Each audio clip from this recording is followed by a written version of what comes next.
4 વર્ષ પહેલા અમે મંદિરે ગયા હતા, રિક્ષા ભાડે બાંધી હતી. મંદિરેથી ને આવ્યા અમે, એટલે મેં એને 500 રૂપિયા ભાડું ઠેરાવ્યું હતું, એ આપ્યું. પછી કે હું મંદિરે જવાનું ભાડું નથી લેતો. પછી 1:15 વાગે એ ઘરે આવ્યો. ઘરે હું એકલી હતી, બળજબરી પૂર્વક આ બધું કર્યું. બેન, તમે સંપર્કમાં કેવી રીતે આવ્યા એની સાથે? સૌથી પહેલા રિક્ષા ભાડે કરી હતી, એમાંથી ને ભાઈ એમાંથી એને ભાડું ન લીધું. કે મંદિરે જવાનું ભાડું નથી લેતો. તમને કેવી કેવી યાતનાઓ આપતો હતો? એનું ઓળખાણ આપો, એની કોણ હતો અને શું તમારી સાથે કરતો હતો? એનું નામ સુબેર કાસમભાઈ છે.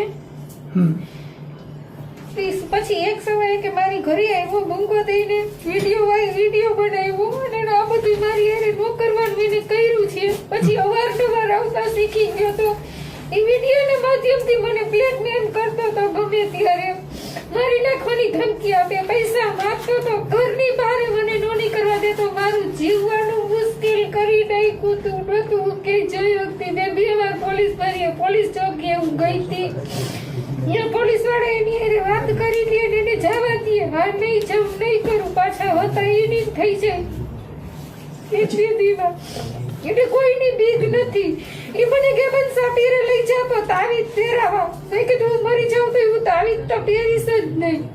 આપણા હિન્દુના તહેવાર હું એક નહોતી બનાવી શકતી. હિન્દુના તહેવાર મેં 3 વર્ષ થયા તો નોરતા નથી જોયા આપણા ગરબીના.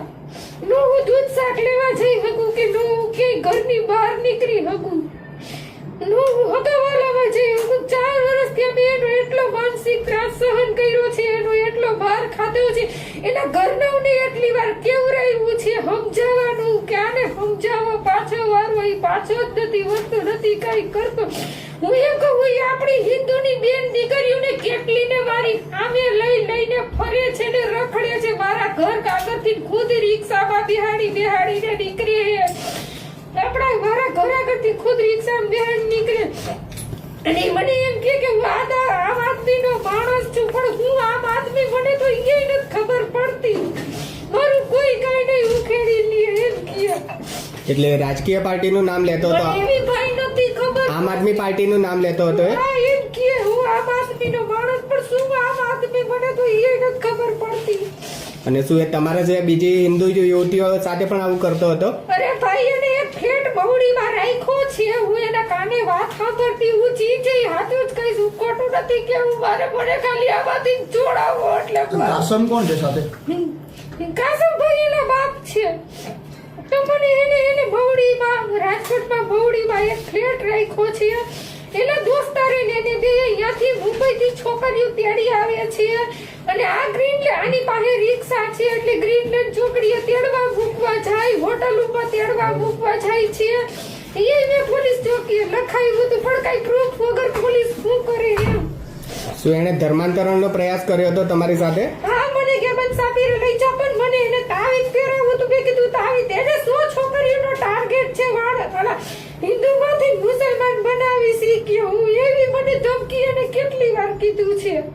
તમે આ યાતના માટે કેવી રીતે સંપર્કમાં આવ્યા વિશ્વ હિન્દુ પરિષદ અને બજરંગ દળ? એમાં એવું છે, હું મોબાઈલમાં બજરંગ દળનો નંબર ગોતતી હતી, તો મને મોબાઈલમાં કાંઈ આવડતું નહોતું કાઢતા.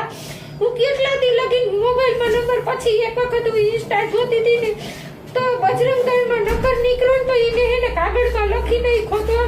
પછી એમાં મેં ફોન કર્યો તો સુરત લાગ્યો ફોન. તો અહીંયાથી ને મેં કીધું, હિન્દીમાં બોલતા હતા, મને હિન્દીમાં બોલતા નહોતું આવડતું. પછી મેં કીધું રાજકોટ ગુજરાતથી બોલું હું. મેં કીધું રાજકોટના વિશ્વ હિન્દુ પરિષદના નંબર કોકને આપો, મને કોન્ટેક્ટ કરાવો, મને આમાંથી જોડાવો.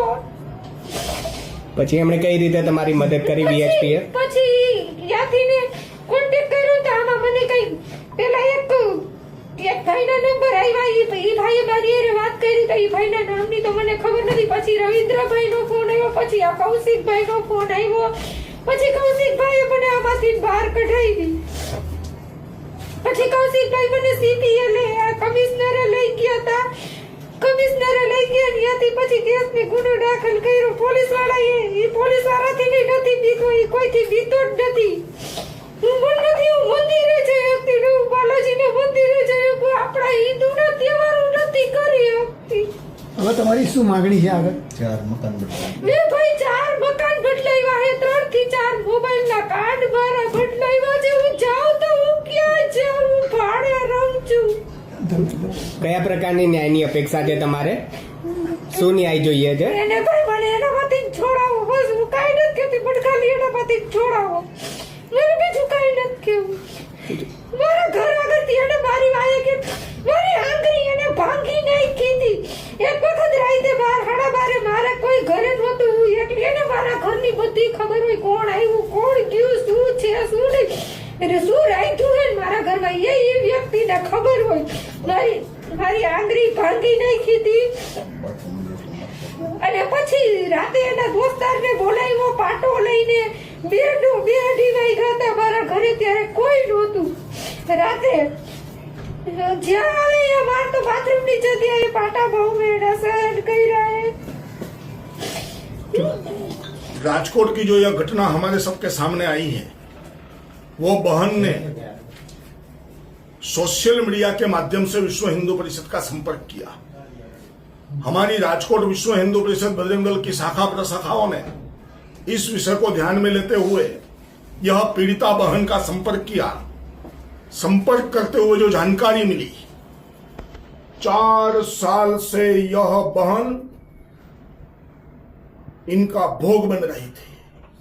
बार बार ब्लैकमेलिंग करते हुए जब पहली बार मिलना हुआ तो गलत वीडियो उतार करके इस वीडियो के माध्यम से यह बहन को ब्लैकमेल करते हुए बार बार बलात्कार करने की घटना सामने आई है। केवल बलात्कार नहीं, बेरहमी से यह बहन को पीटा गया है। पीटा गया उतना ही नहीं, बहन के गुप्तांग पर भी मार मारा गया है। ऐसी सारी घटना विश्व हिंदू परिषद के कार्यकर्ताओं के सामने आई। यह बहन पुलिस का संपर्क कर रही थी।